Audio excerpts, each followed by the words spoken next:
Assalamualaikum warahmatullahi wabarakatuh, pemirsa MTA TV dan pendengar dimanapun Anda berada. Alhamdulillahirrabbilalamin, puji syukur kehadirat Allah Subhanahu wa Ta'ala. Sore yang indah ini, edisi Senin 19 Rajab 1435 Hijriah atau 19 Mei 2014. Kita dapat dipertemukan dalam keadaan sehat walafiat dan tentunya risalah tafsir menemani Anda hingga pukul 17 nanti.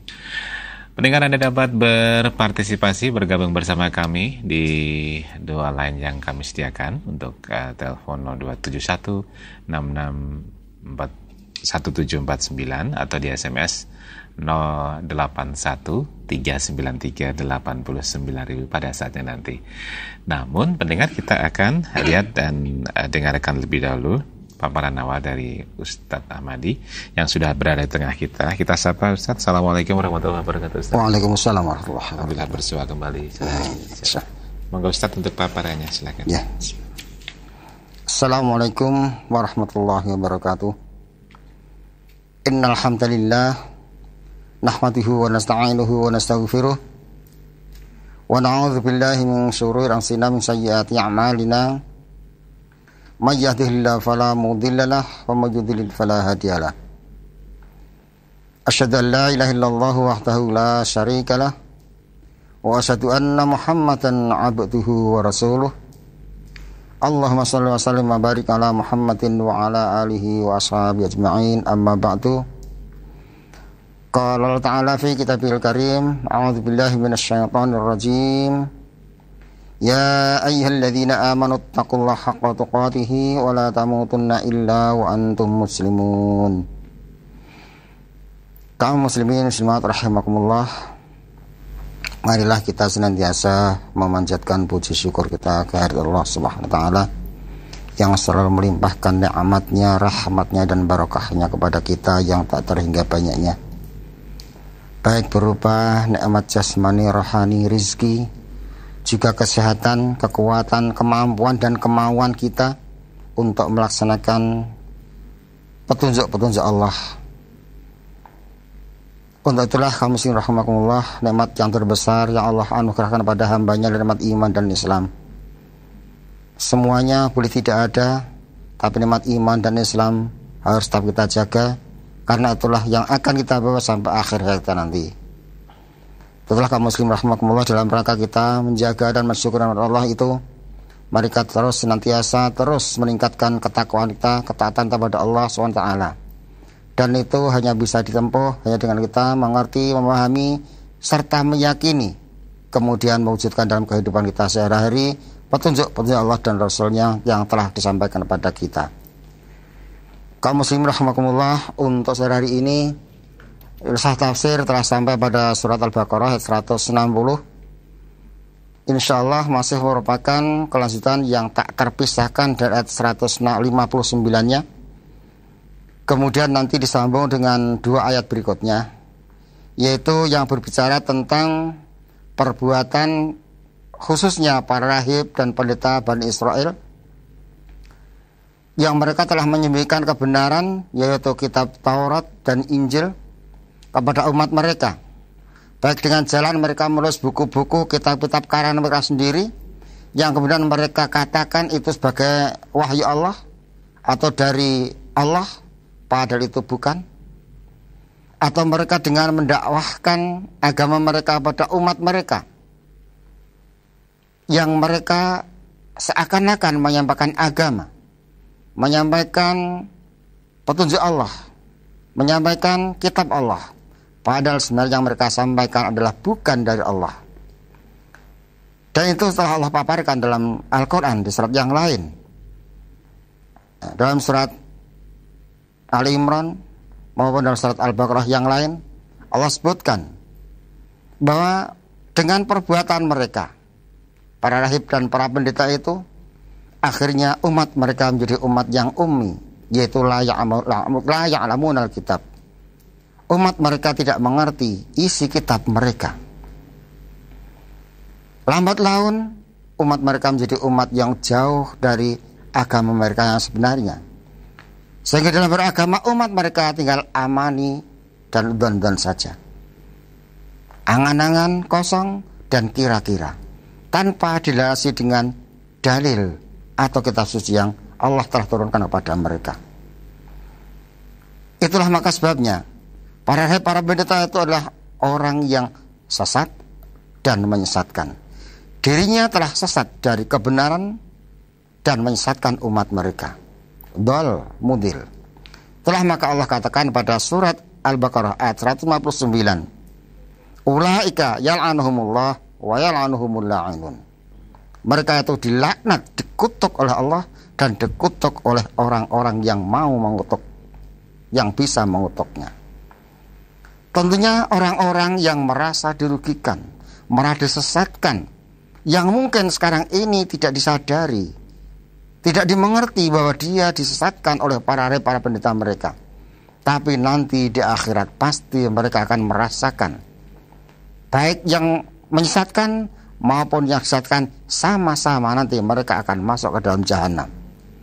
Sehingga mereka tinggal saling menyalahkan, saling tuduh-menuduh, yang semua tidak ada artinya, hanya sebagai penyesalan belaka. Untuk itulah maka kaum muslim rahimakumullah, Allah telah berpesan pada kita, wala yakunu kalladzina utul kitaba min qablu. Dalam surat Al-Hadid 16 Allah berpesan pada kita, janganlah hendaknya orang yang beriman berkeadaan seperti mereka yang telah diberi kitab sebelum Al-Quran, yaitu kaum Bani Israel. Para pendeta menyesatkan umatnya. Umatnya tersesat karena kebodohannya. Kita sebagai umat Islam harus jauh dari semua keadaan itu.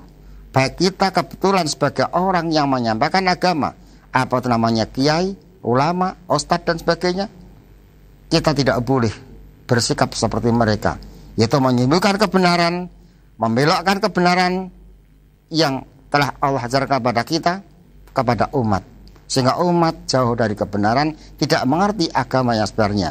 Ummi la ya'munul kitab. Juga kita sebagai umat, setelah kita mengerti, membaca betapa akibat umat yang telah bodoh dari agama, akhirnya dalam beragama hanya taklid buta, sekedar mengikuti apa yang dikatakan oleh para rahib, para pendeta. Kalau kita ikuti hanya sekedar mengikuti para ulama, kiai, ustadz dan sebagainya, tanpa mengerti dasarnya, sehingga dalam beragama hanya taklid saja tanpa mengerti agama yang sebenarnya. Kalau mereka kemudian diancam oleh Allah dengan jahanam, dengan neraka, baik yang mengikuti maupun yang diikuti, maka sekali lagi, wala yakunu kalladzina utul kitaba min qablu. Kita sebagai umat harus berusaha mengerti, memahami agama kita, mengkaji benar-benar tentang Allah dan Rasulnya. Kemudian pada ayat 160 Allah katakan, illal ladzina tabu wa aslahu wa bayyanu faulaika atubu alaihim wa anat tawwabur rahim. Ayat ini masih tertuju pada para pendeta Bani Israel khususnya, yang mereka itu telah berbuat menyembunyikan kebenaran, membelokkan kebenaran dari yang sebenarnya, yuharrifunal kalima amma wadi'ihi, sehingga umat tidak mengerti kebenaran yang sebenarnya, kitab yang sebenarnya, wahyu Allah yang sebenarnya. Maka Allah berikan satu pengecualian. Para pendeta, para rahib yang mereka mau bertobat, illal ladzina tabu, berhenti dari perbuatan itu, kembali ke jalan yang benar. Tugas sebagai seorang rahib, seorang pendeta, menyampaikan agama kepada umat itu dilaksanakan, tidak menyelewengkan agama untuk kepentingan dirinya, untuk samanan qalila, keuntungan yang sedikit duniawi. Kemudian wa aslahu, berbuat baik, memperbaiki diri yang tadinya disembunyikan, disampaikan kepada umat, yang tadinya dibelokkan, diluruskan. Dirinya berbuat baik, umatnya diluruskan, diselamatkan dari kesesatan, yang telah mereka lakukan. Kemudian wabayanu, menjelaskan semua yang tadinya ditutup, disembunyikan dari umat, semuanya disampaikan dengan jujur. Sekali lagi dengan jujur. Memang bukan pekerjaan yang ringan. Sekali lagi bukan pekerjaan yang ringan. Mengakui kesalahan kepada umat, berterus terang kepada umat setelah mereka berbuat satu kesalahan, sehingga berakibat umat menjadi tersesat, itu bukan pekerjaan yang mudah. Namun sekali lagi, kalau ingin terselamat dari laknat Allah, terselamat dari neraka, itu satu jalan yang harus ditempuh. 3, yaitu tabu wa aslahu wa bayyanu, bertaubat, memperbaiki diri, dan menjelaskan kepada umat apa yang telah disembunyikannya. Kalau itu dilakukan, janji Allah, jaminan Allah pasti akan sampai kepada mereka. Faulaika atubu alaihim. Karena memang Allah itu maha menerima taubat, lagi maha penyayang, maka Allah akan menerima taubat mereka dan Allah akan menyelamatkan mereka. Begitu juga kita umat Islam. Sekali lagi, Allah berpesan kepada kita, jangan kita berbuat seperti mereka. Maka kalau kita sebagai umat Islam, dimanapun posisi kita, sebagai apa, jangan sampai kita berbuat sebagaimana Bani Israel. Sekali lagi, ada 2 posisi bagi kita. Apa kita berposisi yang menyampaikan agama, atau kita sebagai umat, jangan kita berkeadaan seperti mereka.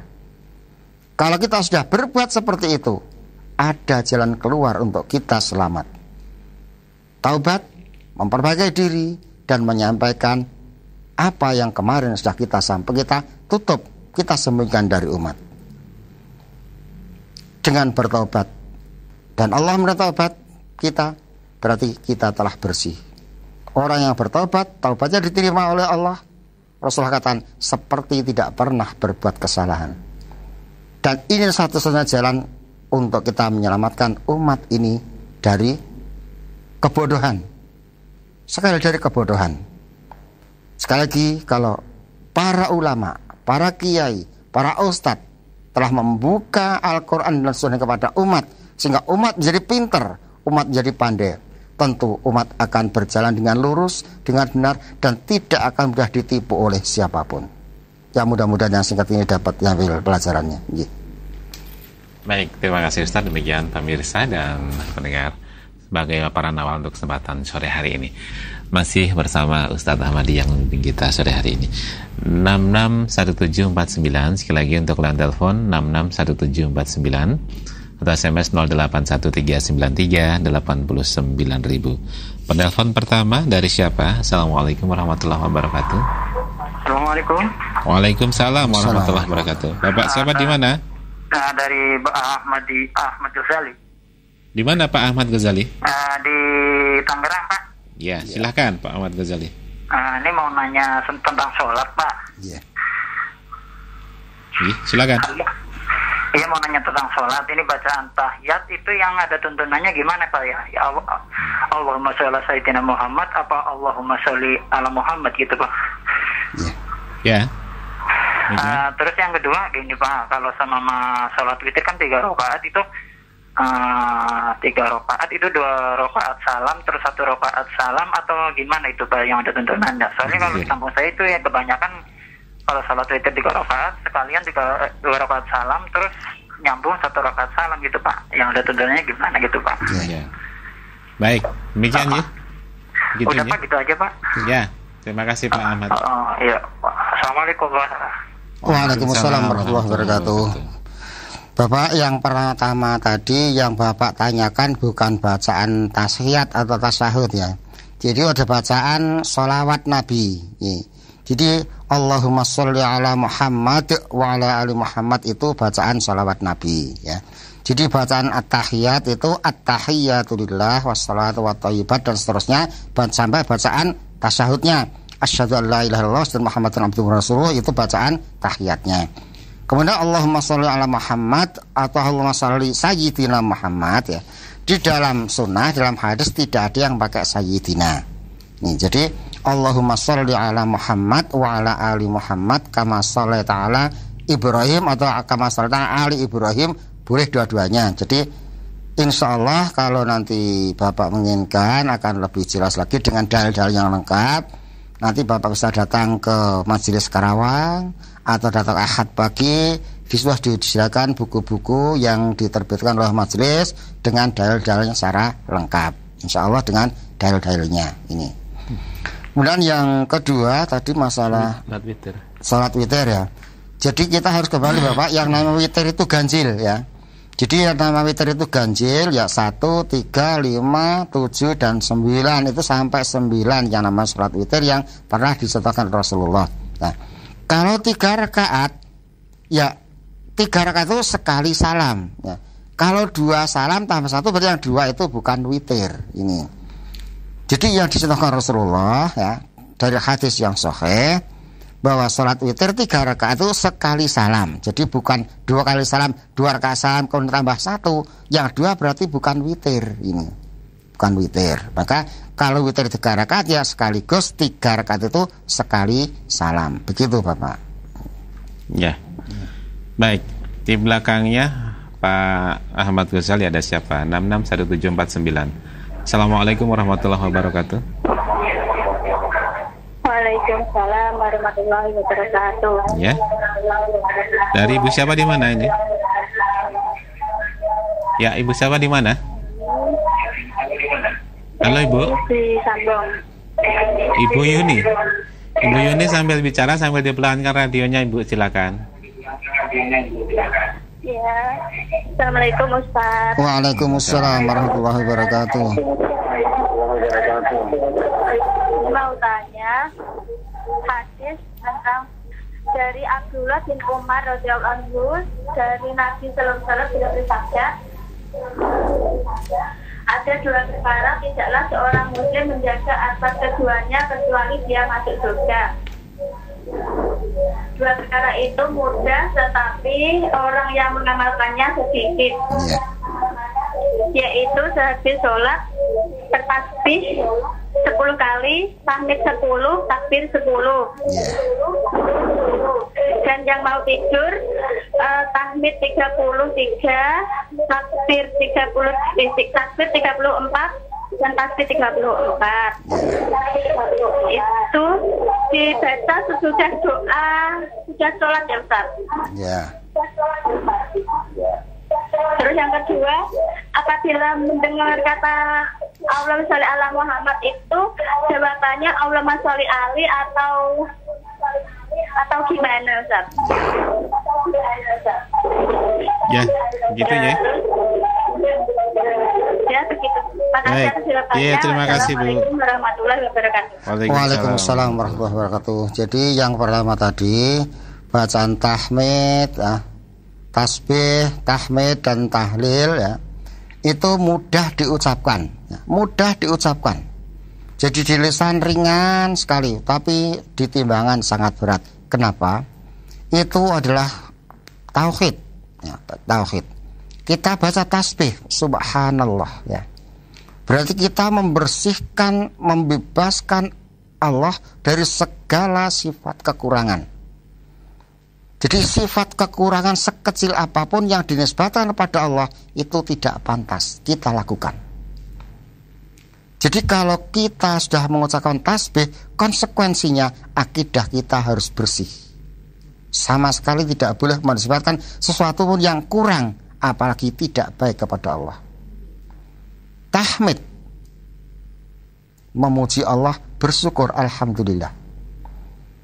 Kita harus menyadari bahwa apapun yang ada pada diri kita, tenaga kita, badan kita, rezeki kita, umur kita, semuanya adalah karena Allah yang memberi. Sehingga kita tidak berhak mendapatkan pujian apapun dari yang kita miliki ini. Yang berhak mendapat pujian adalah Allah. Seseorang juara musabaqah tilawatil Quran, hebat luar biasa. Siapakah yang memberikan suara indah? Allah. Allah yang berhak mendapat pujian, bukan diri kita. Seorang pelari sprinter tercepat, Siapa yang menentukan kaki? Allah. Sehingga itulah, dalam segala hal kita punya harta yang banyak, wajah yang ganteng, yang cantik, semua Allah yang berhak dipuji, bukan kita. Itulah konsekuensi kita mengucapkan tahmid alhamdulillah. Allahu Akbar, takbir. Hakikatnya kita ini kecil, tidak ada artinya, tidak ada apa-apanya.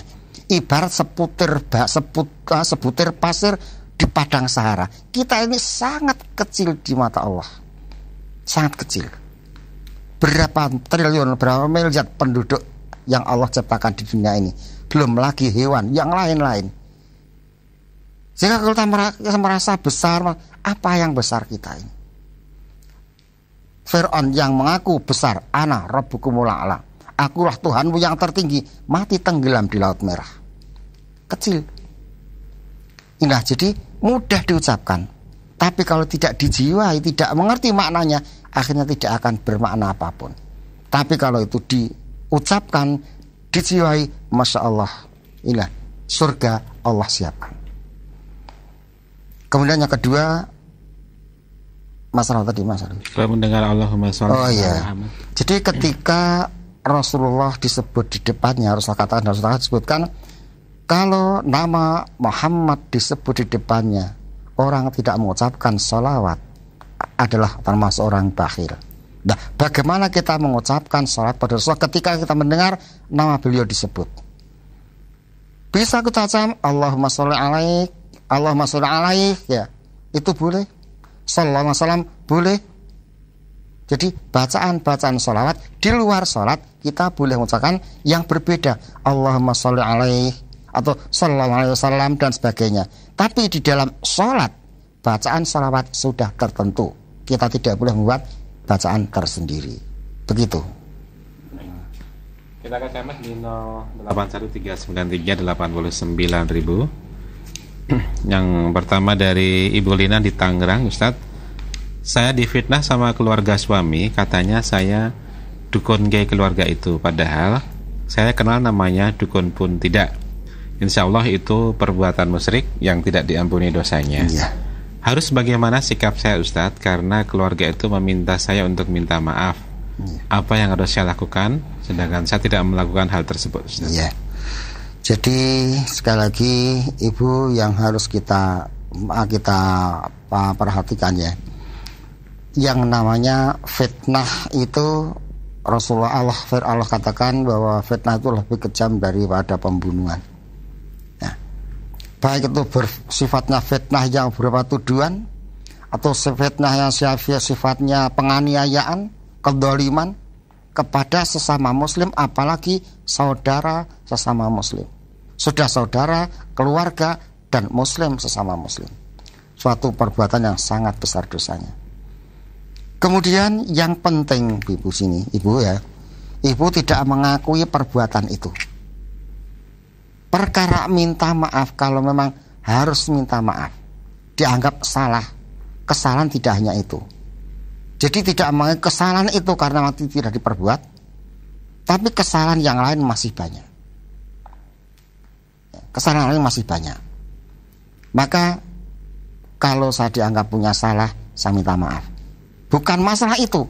Tidak usah dikatakan kalau masalah itu dianggap salah, jangan seperti itu. Kalau saya dianggap saya punya salah, saya minta maaf. Selesai. Ini jadi tidak mengakui tuduhan itu, tapi ditutup minta maaf. Kalau itu jalan terbaik, tidak ada masalah. Jadi kita mengalah, kita bukan untuk kalah, tapi untuk menyambung hubungan silaturahim dalam keluarga. Insya Allah akan jadi baik. Ya. SMS berikutnya dari Pak Jum di Nganjuk. Ustadz, saya mau tanya bagaimana cara sholat jamak dan qashar, Ustadz?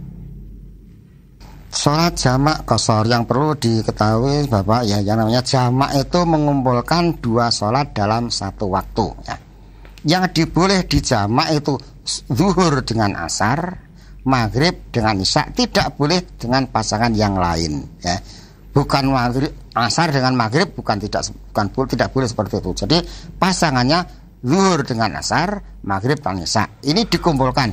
Boleh dikumpulkan ke depan, zuhur dengan asar dikerjakan di depan waktu zuhur yang namanya jamak takdim, atau ditarik ke belakang yang namanya jamak takhir. Zuhur di waktu asar namanya jamak takhir. Begitu juga maghrib dengan isya, ini namanya dijamak. Nah, kemudian dikosor. Kosor artinya memotong, meringkas. Yang tadinya rakaatnya 4 tinggal 2 dikerjakan 2. Yang 3 tetap, yang 2 tetap, karena yang 2 tidak ada.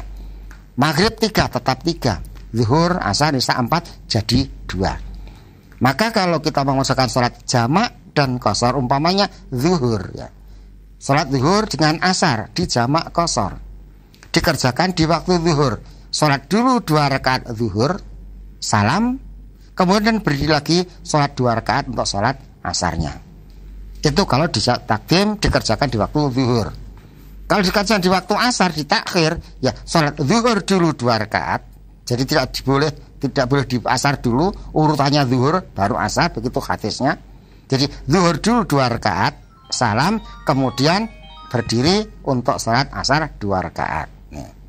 Kalau maghrib juga sama, maghrib dulu baru isya, walaupun dikerjakan di waktu isya. Begitu juga dikerjakan di waktu maghrib, maghrib baru isya. Maghribnya 3, isya'nya cukup menjadi 2 saja. Begitu jamak dan kosor ya. Ya, kembali kita ke line telepon yang sudah siap di 661749. Ada siapa? Assalamualaikum warahmatullahi wabarakatuh. Waalaikumsalam warahmatullahi wabarakatuh. Ibu siapa di mana? Mau tanya. Dengan ibu siapa di mana? Ibu Ani dari Blora. Monggo Bu. Itu jasad Fir'aun ditemukan itu di dalam surat dan ayat berapa ya Pak? Apa? Diulangi? Itu saja pertanyaan saya. Diulangi Bu. Pertanyaan pertama apa? Fir'aun itu ditemukan, jasad Fir'aun itu ditemukan itu di dalam surat dan ayat berapa ya? Jasad Fir'aun. Ye. Itu aja. Terima kasih. Nanti dicari dulu. Ye, baik. Cari dulu. Dipersiapkan, dicari dulu oleh Ustadznya. Kita persiapkan untuk penelpon berikutnya 661749. Kalau tidak ada, ini kita ke SMS yang sudah siap di 081393 89.000 dari Ika yang ada di Trenggalek. Zikir yang dituntunkan setelah sholat duha dan witir itu yang bagaimana Ustaz? Witir. Zikir yang dituntunkan setelah sholat duha. Jadi untuk doa dan zikir sesudah sholat duha itu yang dicontohkan Rasulullah tidak ada ya.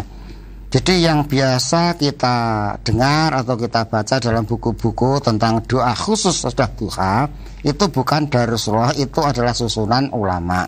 Nah, dibaca boleh tapi bukan suatu keharusan karena itu bukan dari Rasulullah ini. Jadi yang dari Rasulullah tidak ada doa khusus sesudah sholat duha.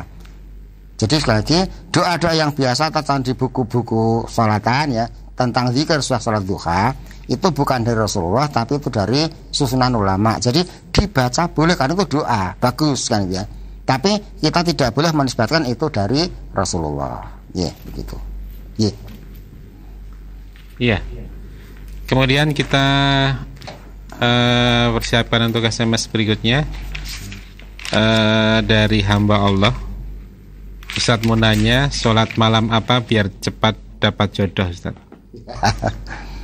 Jadi kalau sholat malam apa biar kita cepat dapat jodoh itu tidak ada ya. Jadi yang namanya sholat itu satu tujuannya, inna sholati wa nusuki wa mahyaya wa mamati lillah. Jadi kita sholat itu karena Allah ya. Jadi jangan sholat karena apa-apa. Jadi kita sholat karena Allah ya. Sehingga ketika sholat itu kita diberi hak oleh Allah untuk berdoa, untuk mohon kepada Allah. Nah ini. Nah ketika kita sholat apa saja, ketika kita sujud mohon kepada Allah ya. Kalau Allah menghendaki cepat karena apa? Tidak ada doa itu satupun yang ditolak oleh Allah. Semua doa diterima, hanya ada yang cepat, ada yang ditunda, ada yang nanti lambat datangnya. Maka dengan sholat kita mohon kepada Allah, ya. Bukan kita sholat untuk minta jodoh, bukan, kita sholat karena Allah. Nah, di dalam sholat itu atau setelah sholat kita mohon kepada Allah. Nah, mudah-mudahan Allah segera memberikan jawabannya. Begitu. Ya. Yang tentang ya, sudah ketemu ya. Jadi siap sekarang? Iya, silakan untuk ya. Yang jadi tadi yang menanyakan tentang jasad Fir'aun, ya, jasad Fir'aun diselamatkan dalam surat Yunus, ya. Surat yang ke-10 ayat 92. Surat Yunus surat yang ke-10 ayat 92. Ya. Ya. Baik. Kembali ke telepon 661749. Assalamualaikum warahmatullahi wabarakatuh. Halo, silakan di line telepon. Ya, waalaikumsalam warahmatullahi wabarakatuh. Ibu siapa, di mana? Ya, sambil bicara dipelankan radionya, Ibu, biar tidak feedback, biar bisa jelas suara Anda. Ya, dari Iskandar di Sambong, Pak. Iskandar Sambong, Blora, ya? Ya. Ya, silakan Pak Iskandar. Perintah berjilbab itu surat apa ya? Iya. Udah itu aja, Pak. Iya. Assalamualaikum warahmatullahi wabarakatuh. Waalaikumsalam warahmatullahi wabarakatuh. Ya. Surat dalam perintah berjilbab, tolong Bapak buka surat Al-Ahzab, ya. Surat Al-Ahzab, surat yang ke-33 ayat 59. Surat Al-Ahzab surat ke-33 ayat 59. Saya bacakan ayatnya. A'udzubillahi minasyaitonirrajim. Ya ayyuhan nabiyyu qul li azwajika wa banatika wa nisa'il mu'minina yud'nina 'alaihinna min jalabibihin. Dzalika adna ayyurafna fala yu'dzain wa kana Allahu ghafurur rahima. Yang artinya, hai Nabi, katakanlah kepada istri-istrimu, anak-anak perempuanmu dan istri-istri orang mukmin, hendaklah mereka mengulurkan jilbabnya ke seluruh tubuh mereka. Yang demikian itu supaya mereka lebih mudah untuk dikenal, karena itu mereka tidak diganggu. Dan Allah adalah Maha Pengampun lagi Maha Penyayang. Ya, begitu surat Al-Ahzab surat ke-33 ayat 59. Ya. Kita ke SMS. Ini dari Tri di Tangerang, mau tanya Ustadz, jika kita sholat, kita datang terlambat sholat jamaah, mereka sudah pada salam, tapi ada jamaah yang belum selesai sholat, terus kita kita ikut sholat jamaah atau kita bikin jamaah yang baru, Ustaz? Jadi kalau kita datang di masjid, ya, kita sudah terlambat, bahkan sudah selesai salat jamaah yang pertama, sementara di situ masih ada jamaah-jamaah yang masbuk yang terlambat, ya kita mengambil salah satu dari mereka untuk kita mengikuti sebagai makmum, tidak mendirikan jamaah sendiri. Jadi kita langsung mengikuti jamaah yang tadi masbuk terlambat, kita ikut kepada jamaah mereka. Ini jadi langsung saja, karena mungkin ada tidak hanya satu kan, kadang 2, 3 yang terlambat, ya kita ambil salah satu, kita ikuti untuk kita jadikan imam kita sebagai makmumnya. Nah, begitu. Yeah. Begitu ya, Dok, nanya di Tangerang. Kemudian dari Diana di Madiun, Ustadz, bagaimana hukumnya menyapih anak dalam Islam, Ustadz? Hukum menyapih anak tidak ada hukumnya. Jadi Allah firmankan bahwa anak itu disapih ketika telah umur 2 tahun, ya. Jadi disapih itu artinya tidak minum air susu ibu lagi, itu ketika umur 2 tahun. Itu kalau ingin menyempurnakan susuan, tapi tidak wajib, ya, tidak wajib. Kurang dari itu boleh, ya. Kalau lebih itu kurang baik, katanya itu tidak baik untuk kesehatan. Tapi kalau kurang, umpamanya tidak masalah, mungkin hanya setahun, lebih sedikit dan sebagainya. Ini sesuai dengan keperluan. Jadi itu bukan suatu kewajiban, tapi sangat ditekankan karena memang itulah makanan anak bayi yang terbaik yang Allah telah sediakan untuk bayi itu. Ini Jadi ASI merupakan satu makanan bayi yang terbaik yang Allah sediakan untuk mereka. Maka jangan kita korupsi lah, katakanlah syukur kalau bisa sempurna 2 tahun ya. Kalau kurang jangan terlalu banyak. Insya Allah itu sangat bagus untuk anak kita. Ya. Kembali ke penelpon 661749. Kita buka lagi. Assalamualaikum warahmatullahi wabarakatuh. Waalaikumsalam warahmatullahi wabarakatuh. Iya, Bapak siapa di mana? Silahkan. Dengan Pak Sulamin di Sambas, Kalimantan Barat, Dengesan, Pak. Pak Sulamin, sambil dipelankan radionya, Pak, ya, biar tidak feedback, biar jelas suaranya. Ya,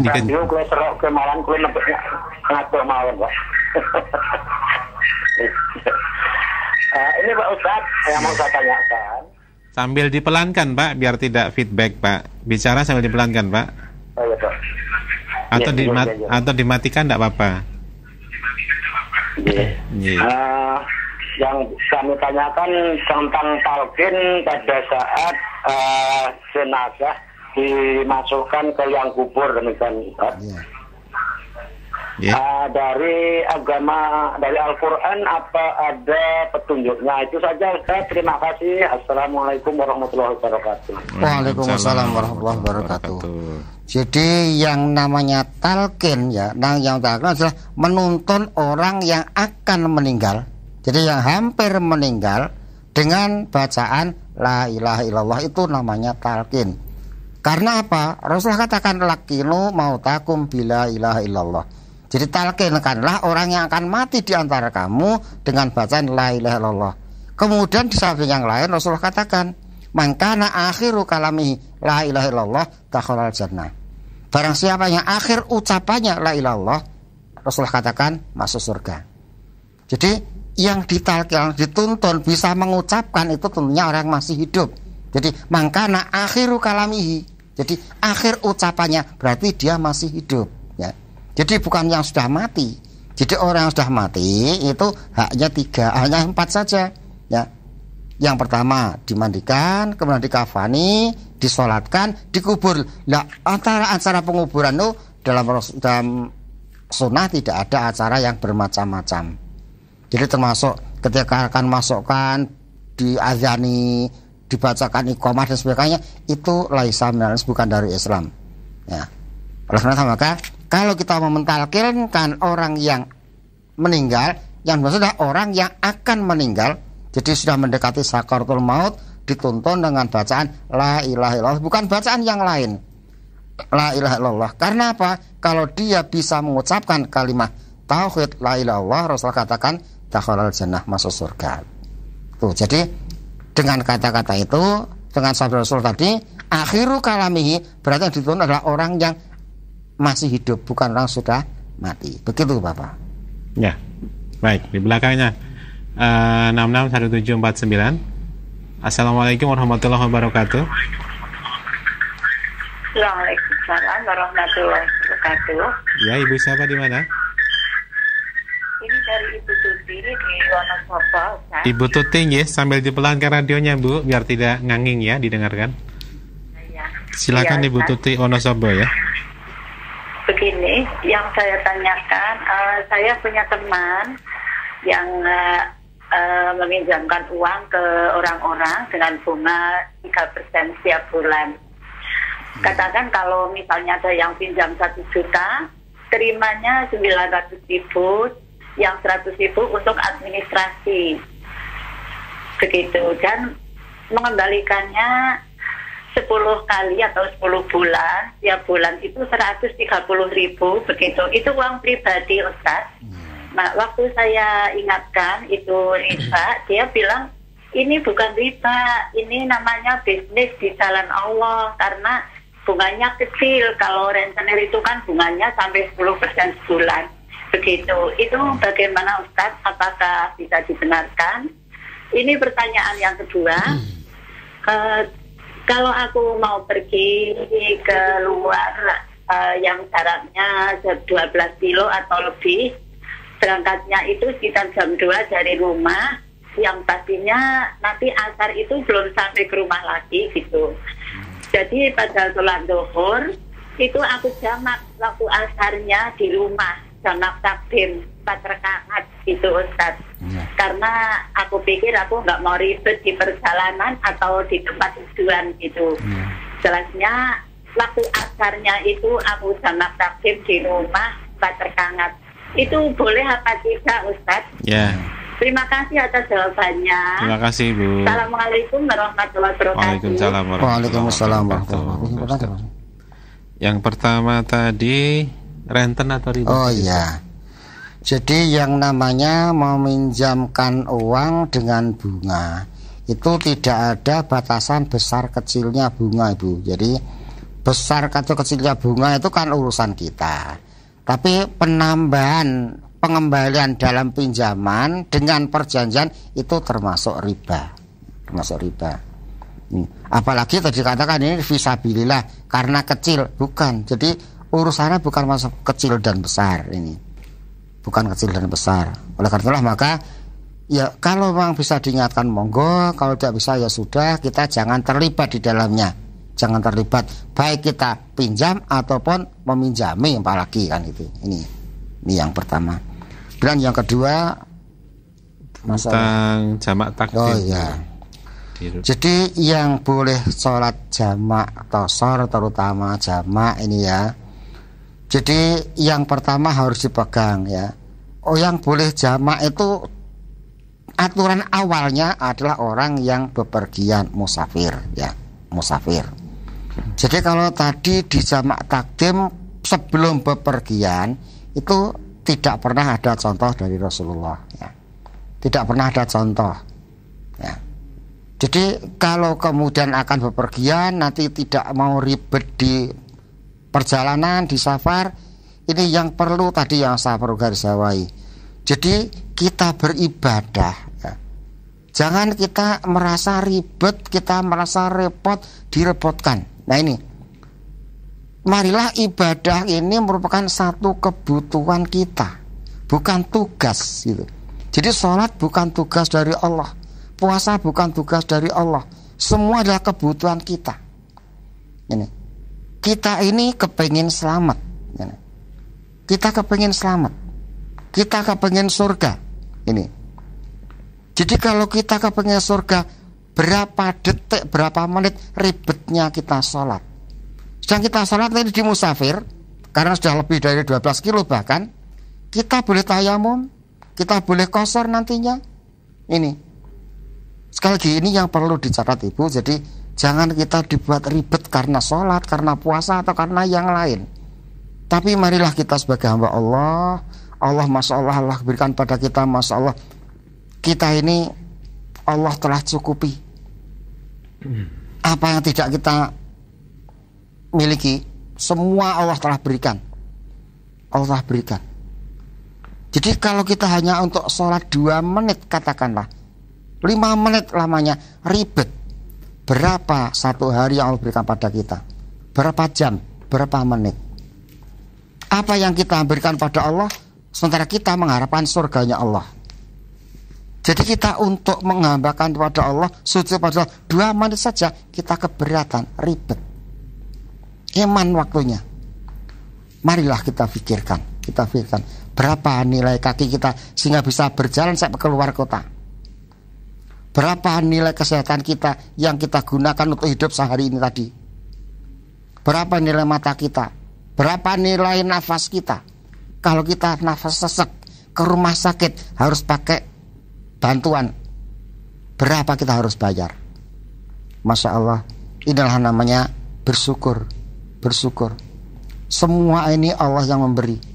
Allah tidak minta kepada kita, tak minta. Kita yang hendaknya mengerti, mensyukur nikmat Allah. Alhamdulillah kita jadi orang Islam. Allah janjikan surganya Allah dengan sangat mudah. 1 hari 5 kali kita dituntut untuk sholat, yang masing-masing berapa menit. Allah telah berikan kita 24 jam. Berapa menit kita gunakan untuk menghambakan kepada Allah. Allah berikan segalanya. Berapa persen kita harus zakati? 1 tahun berapa bulan? 1 bulan sudah tuntut sholat atau puasa Ramadan. Sedikit sekali yang Allah berikan surga seluas langit dan bumi. Sekali lagi, Ibu, jangan kita merasa ribet, repot, rugi karena kita beribadah kepada Allah yang hanya sedikit. Jadi kita kembalikan tuntunan Al-Baqarah, tuntunan Rasulullah. Ya, kita boleh jamak qashar ketika kita dalam safar. Jadi sholat zuhurnya di rumah 4 rakaat, kemudian kita berangkat safar. Sampai di safar nanti waktu asar di safar kita sholat qashar cukup 2 rakaat. Boleh dengan tayamum, boleh dengan wudhu. Karena kita dapat rukhsah ketika dalam safar. Begitu mudah-mudahan dapat difahami Ibu. Ya. Dan pertanyaan terakhir dari Ibu Tuti tadi mengakhiri suara kita di Risalah Tafsir sore hari ini. Terima kasih Ustaz. Insya Allah banyak pelajaran yang kita dapatkan pada hari ini. Insya Allah kita bersua di pekan yang akan datang. Insya Allah. Assalamualaikum warahmatullahi wabarakatuh. Waalaikumsalam warahmatullahi wabarakatuh. Pemirsa dan pendengar Risalah Tafsir dapat Anda simak dan Anda ikuti hari Senin jam 4 sore. Saya Ali Rahman dan seluruh kru yang bertugas mohon undur diri. Subhanakallahumma wa bihamdika asyhadu an la ilaha illa anta astaghfiruka wa atubu ilaik. Assalamualaikum warahmatullahi wabarakatuh.